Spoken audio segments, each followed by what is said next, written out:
So please join me in welcoming Anne Grube.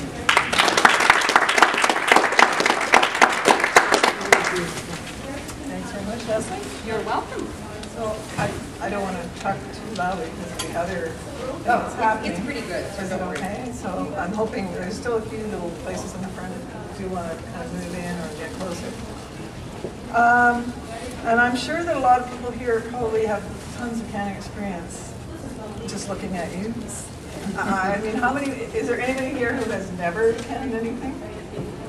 So there are a few, okay. But otherwise, as I'm going along, maybe if you've got a different way of doing something or another way that you've always had success, maybe you can share it with us. And I wanted to start a little bit. I called this eating locally, preserving the abundance. But just a kind of a little bit of philosophy to start. You know, these days there's a lot of talk about sustainability, and the three components of sustainability are the environment, society, and the economy. And so usually, just my little tiny sketch here, I'm not high tech. You know, we have the environment, society, and the economy, and those circles used to be kind of totally separate. Now at least we've got the idea that they should be interlocking, but they still don't cover each other too much. And I prefer to look at it another way. This is out of a book called Kitchen Table Sustainability. And this one is called the concentric circles model, where the environment, you know, this is what everything's based on the environment. In fact, we only have one environment, one Earth, so we need to be thinking along those lines. This is it, and we better look after it. Within that, there is culture, various cultures all around the world.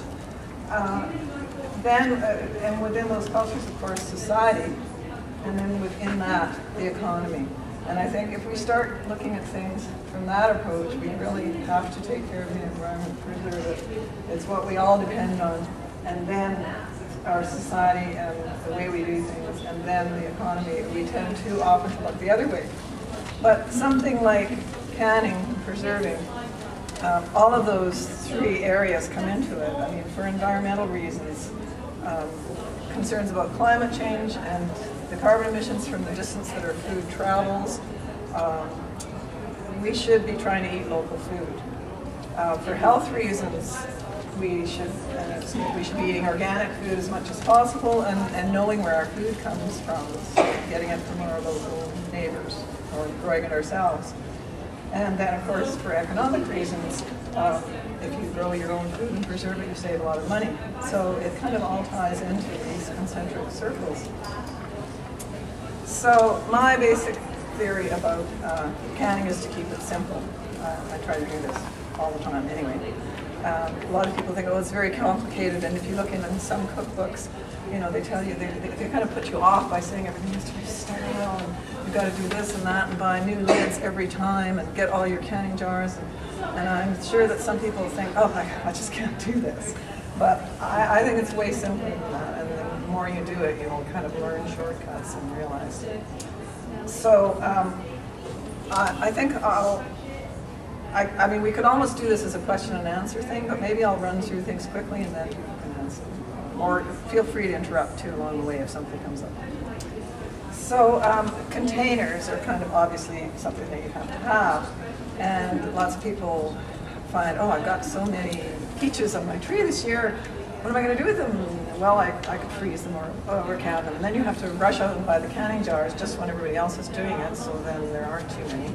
So to me, one of the important things is that you, all the time, you save jars. And you look in the thrift stores now, not in the fall. And, you know, any jars, like salsa jars, right? So anything that has a resealable ring in it is perfect for pickling or jam. My mother used to actually do the whole wax thing, put it on top and all that, but that's too complicated for me. I mean, you do have to watch, for instance, this lid I might not use, it's got a little bit of rust starting, and so I probably wouldn't use it, but anything that's in good shape, you can reuse them many times. You don't have to buy new lids, and you don't always have to put your jam in a jar like this with a separate lid. So throughout the year, you just watch out for jars, and you can use ordinary ones that something came in. It doesn't have to be a canning jar that comes from a Mason company or whatever. So that's the first thing. And another helpful thing is when I first got together with my partner, he had so many jars in his basement, all without lids and all dusty and dirty. So another thing I learned really early is when you've used a jar, you found a jar, you wash it, get it really clean, and you put the lid back on. Make sure it's dry, of course, but you save the lid. So then you're ready to go, and that saves you a lot of grief. It also helps to kind of organize your jars a little bit if you can, so you have all one size and one type. Anyway, that's a good thing to do now. Another way to find them too, besides thrift stores, because I always try to find things before I go and buy new ones. A lot of neighbors last summer out at the Golden Ear Farm where my kids are, they had a huge amount of tomatoes they needed to can, and they actually looked in the buy and sell or the Craigslist, and we're going to go to Salmon Arm to get them. And I said, well, I'll just ask around the neighborhood, which I did, and I got 7 dozen jars from one person. I got 12 dozen from somebody else whose parents had just moved into a home, and so ask around and you'll get your jars. So now there was a whole session on drying, I believe, was there earlier? So some people went to that. So I won't talk about that, although at the end, if other people missed it, I can a little bit. Because when I made up this before, I covered sort of all the different areas. So pickling was next on my list. So things like, well, most people when they think of pickles, they think of cucumber pickles, but there are other types, of course.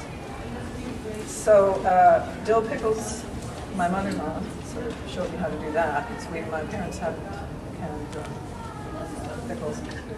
And her basic thing was get them from the market or fresh from your own garden. The fresher the better, like when they're old and starting to wrinkle and not so good. Soak them in brine overnight, and recipes, I didn't write that in the exact, I'd have to look it up myself, how much salt, how much water. Soak them overnight, drain them the next day, then make up your own brine, and again, most cookbooks will have the exact recipe or for it, the ratio, your dill, your pickled spices, and then take your enough pickles in your boiling brine to approximately fill a jar, not too many in there at once because you don't want to cook them. Put them in, wait till it comes back to the boil immediately, put them into your jar, packing as tight as you can, of course, and then pouring your brine over the top. And I forgot another thing you need to do ahead of time. Whenever you're using anything with rubber, it's always good to boil them and put them in a hot saucepan with boiling water. It softens the rubber as well as, of course, sterilizing. And jars, when you're not going to be using the boiling water bath, then your jars do need to be clean and have either been in boiling water or you can put them in your oven to get them really hot. And so you put your pickles in, pour your brine over top, and then immediately put your lids on. And for pickles, because of the vinegar, you don't need to process them. So then you fill them as full as you can, so that when they cool, they contract and pulls the lid down. And you've got your ring on, of course, and that's it for pickles. Now, it's things like carrots and green. Do you poke your pickles? Like a lot of people, when they can their dill pickles, they poke them with a fork? No, I never do. No? Never do? And I mean, if they're too big, I slice them. Okay. Just to quarters or halves or whatever, yeah. And I just put them in as well as I can because, you know, it's always such a waste, or it seems like a waste. There's so much vinegar left, although you can use it in dips. I put carrot sticks. I fill my holes in my dill pickle jars with carrots. Yeah, well, that would be a good way to do it too. Yeah, to mix them. And if I'm doing dills or no, dill beans or carrots, some of the recipes will say then process them for, I don't know, too much time anyway, because you'll end up with soggy pickles.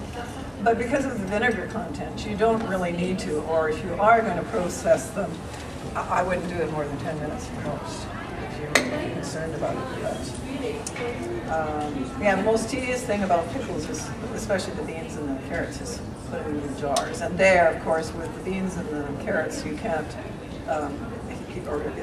you wouldn't want to heat them and then take them out, put them in, you put them in cold, and then put your vinegar solution over them. Can you come back?